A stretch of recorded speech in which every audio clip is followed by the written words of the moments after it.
Assalamualaikum warahmatullahi wabarakatuh. Saudara dimanapun Anda berada, rahimakumullah. Video kita kali ini adalah tentang seorang kreator ya, pegiat sosial media, di mana beliau yang saya lihat di video-videonya yang akhir-akhir ini ya, beliau selalu nyalah-nyalahin gitu atau cari-cari kesalahan daripada habaib biasanya sih. Cuman ya saya setuju saja kalau memang siapapun yang salah mesti diluruskan.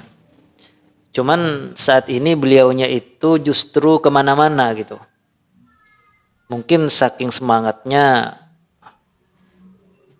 mencari kesalahan itu sampai kebablasan mungkin ya. Dalam hal ini beliau mengkoreksi Habib Hanif Al-Attas. Biasanya Habib Rizik, Habib Hanif Al-Attas. Coba kita lihat dulu videonya di mana beliau kreator ini mengkritik Habib Hanif Al-Attas karena menyampaikan sebuah wiridan dalam rotib Al-Attas gitu ya. Coba kita lihat dulu.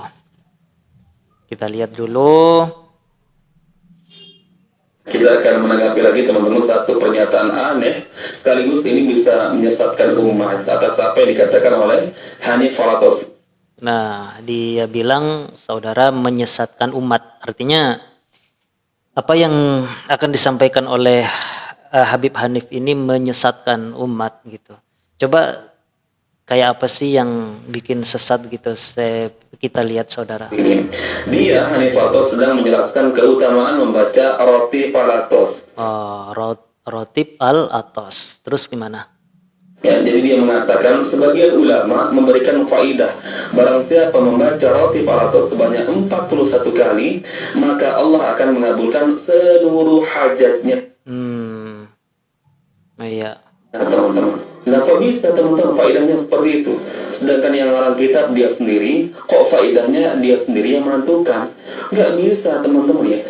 Nah, ini dalam konteks faedah ya, bukan pahala. Dalam konteks faedah yang dia bilang yang ngarang itu menentukan faedahnya begini-begini. Soal urusan amal ibadah yang berhak memberikan ganjaran, baik itu. Nah, itu udah ganjaran, tadi faedah. Kita komentaris perkataan beliau sendiri tadi ngomongnya faedah saudara. Sudah kepada ganjaran, kepada pahala istilahnya. Coba kita lihat. Pahala, surga, neraka, atau berupa faedah atau. Nah, itu kan. Ya ada juga faedahnya, surga, neraka. Itu harus datang dari Allah Azza wa Jalla. Kemudian Rasulullah, yaitu Al-Quran dan Sunnah. Ulama boleh memberikan sebuah faedah terhadap sebuah amalan dengan catatan faedah tersebut disandarkan kepada Al-Quran dan Sunnah. Berarti bukan ulama yang memberi faedah. Ulama boleh memberikan faedah suatu amalan tapi disandarkan kepada Al-Quran dan Sunnah. Berarti bukan ulama Al-Quran dan Sunnah yang memberi faedah, kan begitu kajiannya. Coba kita lihat bagaimana saudara. Contoh, ada ustadz, ada kiai, ada ulama yang mengatakan siapa saja yang rajin berzikir maka hatinya akan menjadi tenang. Ini bisa dibenarkan teman-teman karena memang jelas dalilnya dalam Al-Quran. Allah mengatakan ala bizikrillah tatma'innul qulub. Hanya dengan mengingat Allah maka hati akan menjadi tenang. Kemudian ada lagi misalkan kiai, ustadz mengatakan kalau kalian rajin sholat, kemudian sholat kalian khusyuk, maka sholat kalian bisa mencegah perbuatan keji dan mungkar. Ini cocok teman-teman ya, faedahnya. Karena memang ada dalilnya dalam Al-Quran. Allah mengatakan inna sholata tanha 'anil fahsya'i wal munkar. Ya, sesungguhnya sholat itu bisa mencegah perbuatan keji dan mungkar. Ini baru benar. Nah, kalau ini teman-teman ya, membaca Rotib Al-Attas sebanyak 41 kali, maka Allah akan mengabulkan seluruh hajatnya. Ini faedah dari mana? Sedangkan teman-teman ya, sekelas kitab Sahih Bukhari yang dikarang oleh Imam Bukhari, kemudian Sahih Muslim, kitab Al-Um Imam Syafi'i, Musnad Imam Ahmad, teman-teman, pernahkah kalian mendengarkan dari ulama-ulama tersebut yang mengatakan siapa saja yang membaca kitabku ini Sahih Bukhari sebanyak 10 kali, misalkan 20 kali, maka Allah akan mengabulkan seluruh hajatnya? Ada nggak teman-teman? Ya nggak ada. Padahal kitab-kitab tersebut teman-teman sampai dengan hari ini dijadikan sebagai rujukan di dunia, teman-teman ya. Bahkan mungkin di seluruh pondok pesantren yang ada di dunia, kitab-kitab tersebut teman-teman ada. Tapi nggak ada faedah-faedah seperti itu. Nah ini kok berani-beraninya ngarang-ngarang teman-teman, siapa yang membaca kitab Ratib atau sebanyak 41 kali, maka seluruh hajatnya akan dikabulkan oleh Allah Azza wa Jalla. Nah kalau ini benar teman-teman, kenapa kemarin di Pilpres ini contoh saja, justru yang mereka usung kalah?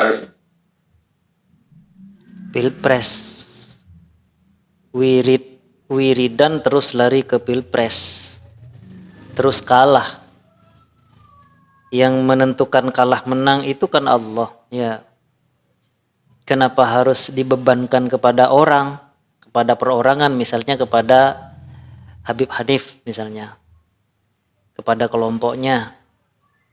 Terus antum ini nyalahin siapa? Takdirnya siapa itu yang kalah, yang menang, gitu kan? Terus mau nyalahin siapa antum ini? Coba kita berpikir jernih ya, lebih jernih lagi ya. Baswedan ini contoh saja, karena mereka kan pengamal kitab Ratib Al-Atos. Kemudian seandainya ini benar, membaca Ratib Al-Atos sebanyak 41 kali bisa mengabulkan seluruh hajat, coba minta kepada Allah ya, agar nasab Ba'alawi ini diakui oleh seluruh rakyat Indonesia. Emangnya Nabi Muhammad ya yang bisa langsung komunikasi sama Allah? Nggak mungkin lah, Mas ya. Ya nggak mungkin. Ini nyalahin siapa ya? Itu kan takdir dan keputusan Allah, atau fenomena yang terjadi masalah habaib itu sudah kudrah dan iradah Allah. Allah akan menyadarkan semua pihak. Tidak boleh kita mengambil alih keputusan Allah, takdir Allah, sunnatullah yang berjalan gitu loh. Jadi fokus ke pembahasan apa sebenarnya yang mau dibahas oleh antum ini gitu. Simpel kan pertanyaannya teman-teman. Jadi stop ngarang-ngarang ya. Jangan memberikan sebuah faedah terhadap apa yang kalian karang sendiri, nggak bisa. Baik, kita simak dulu videonya teman-teman. Bahwasanya sebagian ulama mengatakan mengqara ratib wahid wa arba'in marrah qudiyat hajatu ayyan kan. Barang siapa yang membaca ratib al-Attas 41 kali. 41 kali. 41 kali. Maka Allah akan kabulkan hajatnya, apapun hajatnya itu. Kata ulama tersebut. 41 kali ini bagaimana? Kalau mau baca model 41 kali tadi, maka baca 41 kali yang awalnya sekali aja tuh, Fatihah pertama sekali, A'udzubillahi sekali, pertama sekali, lawan sekali.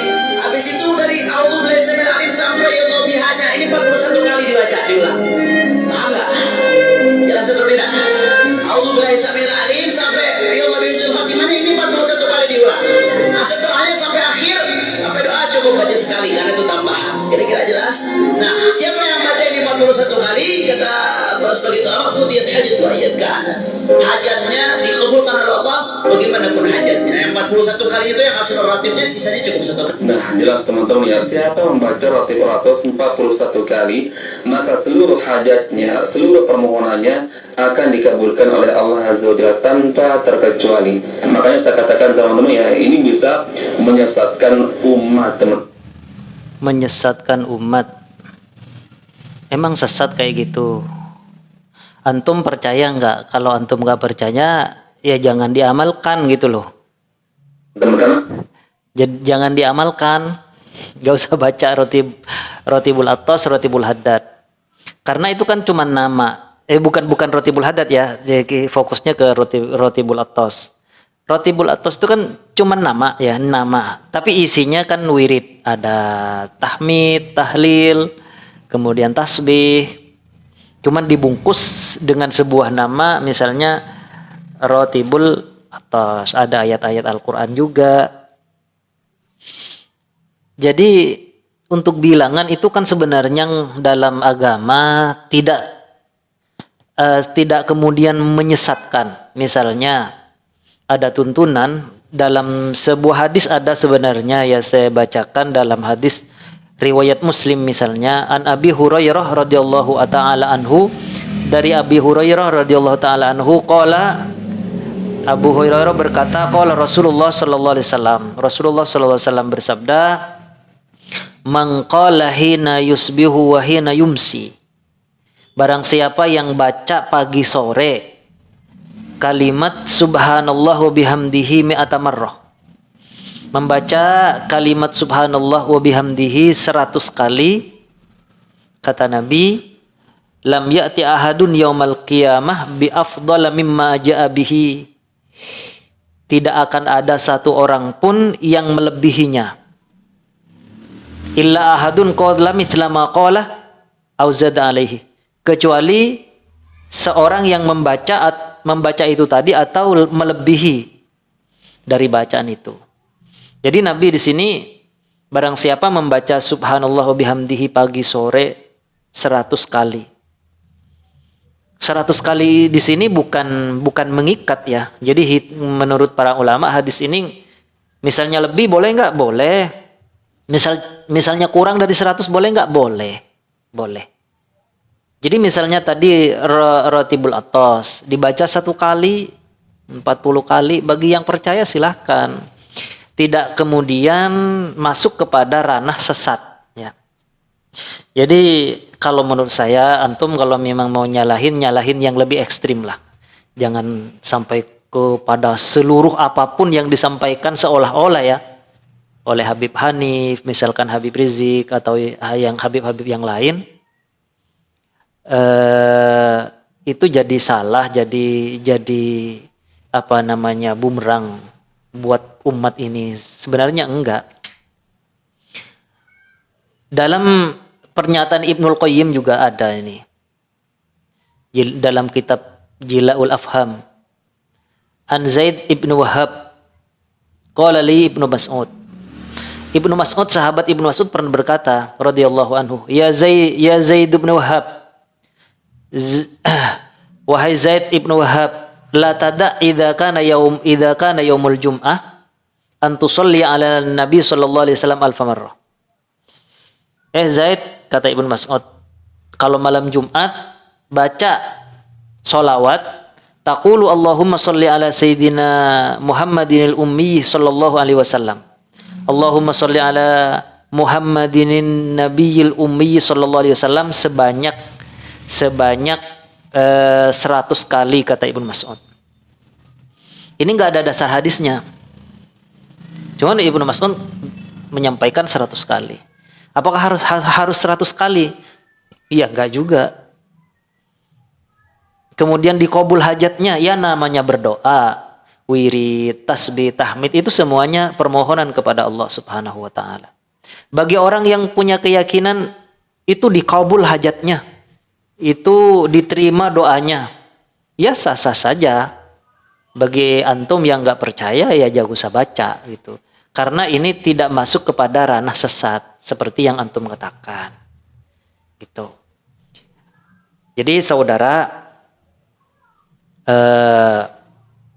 apa namanya ya, kadang orang saking semangatnya menyalahkan orang sampai kepada hal-hal yang tidak urgen gitu, hal-hal yang sepele yang tidak sampai kepada ranah sesat, ranah murtad, ranah keluar dari Islam. Itu tidak sampai ke sana sebenarnya, jadi bahan gitu. Saya kira jangan gitulah. Jadi kita sportif ya. Saya pun secara pribadi sportif. Siapapun yang salah kita luruskan.